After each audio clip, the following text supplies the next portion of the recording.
towards this side. Yeah, no problem. As long as it's not in the door, it's fine.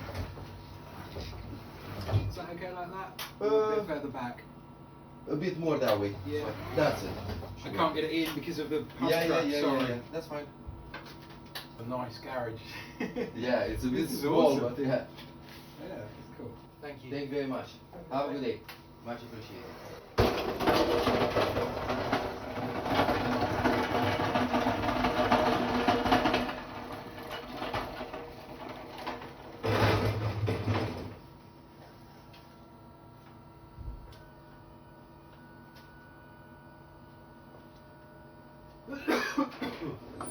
Hello everyone and welcome back. As you could see, I ended up acquiring a new machine for the workshop, mostly pushed by the necessity of having to cut keyways, as I mentioned in the previous video with the pulley for the Bridgeport.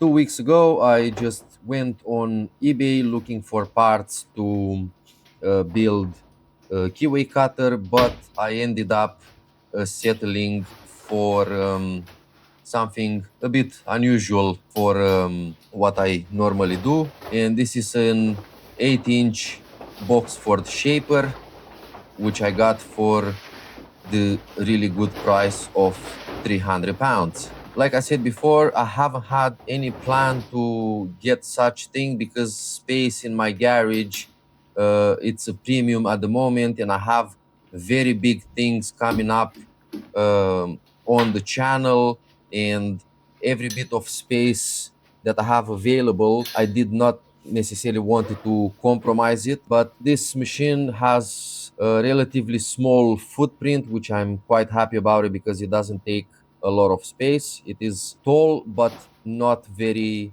wide or deep, and this will allow me to do a lot more things than just keyways. At first look, everything seems to be okay. It's all covered in grimy and grease. Probably this is what actually kept it in this really good shape.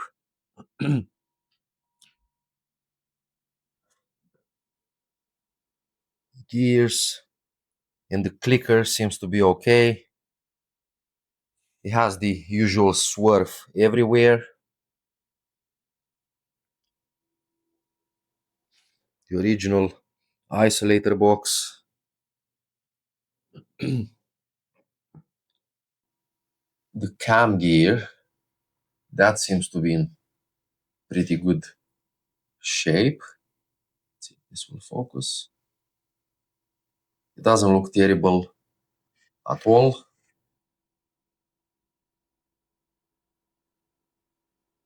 There are areas which are literally stiff. You can't even turn this.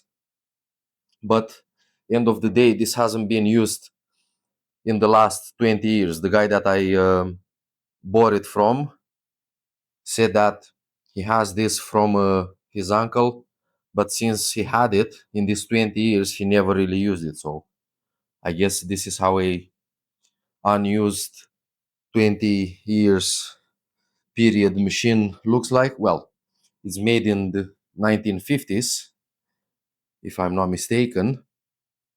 This is the single phase version of this shaper. It has the single phase 1 horsepower motor on it.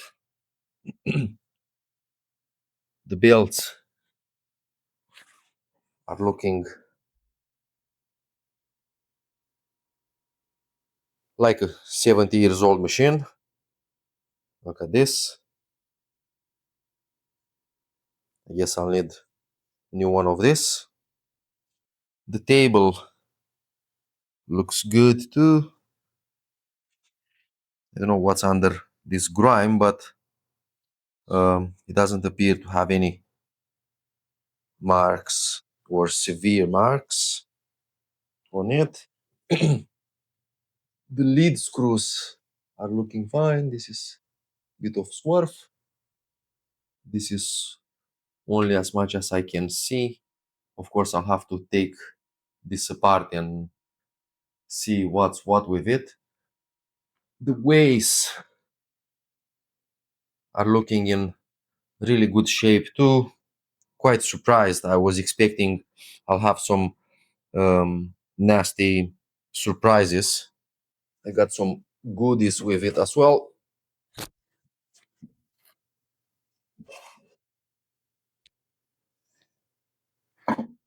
The original vise, which doesn't look too bad, other than this here.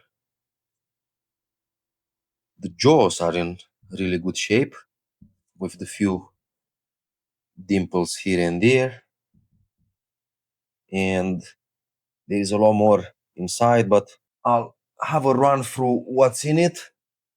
And then I'll probably start giving this a little bit of clean.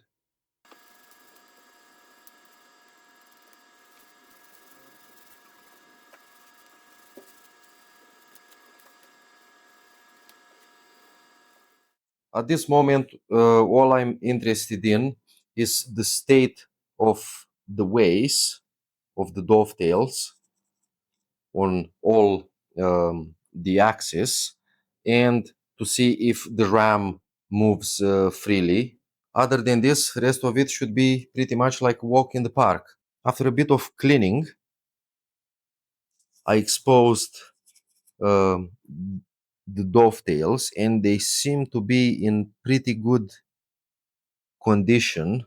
There is minimal amount of pitting in some places. I guess this is the part where the ram has been mostly used on, but it's not deep and it's not scored. Same goes for the vertical axis. Everything looks pretty good there, and then on the inside, same goes for the bottom. Minimal amount of pitting, probably because of water ingress, moisture. This part is a little bit more visible. Yeah, I don't think it's really bad. I was expecting massive amounts of pitting and discoloration, but it does look really good. And I also have to test the motor to make sure it does run. This little oil port decided to leave the room by the looks of it. The ball is literally stuck in the air on its in position, and it doesn't want to come out against that taper like that one does. But these are all fixable. Now for the vertical axis, this is well stuck, like very stuck. It doesn't seem to want to move, and I don't want to force it by any means. I will do a full strip and a full rebuild of this anyway, so literally everything will be coming apart and I'll have a much better look at it. To check the ram motion, I removed that very old belt and I will just crank this by hand.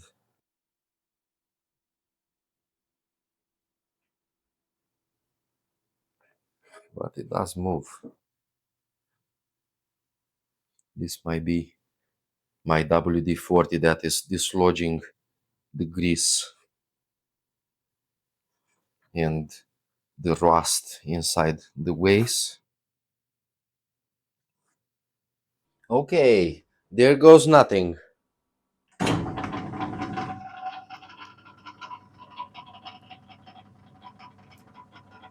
Sounds terrible, but it's spinning. And it starts, which means the start cap is fine.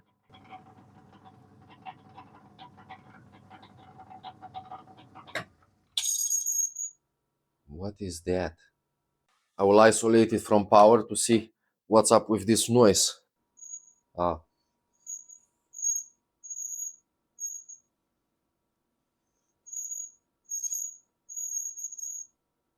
These are either the motor bearings or the bush that it is located. Oh, come on.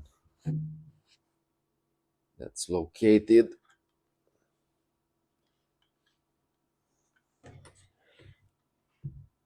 there, where you see that silver oiler.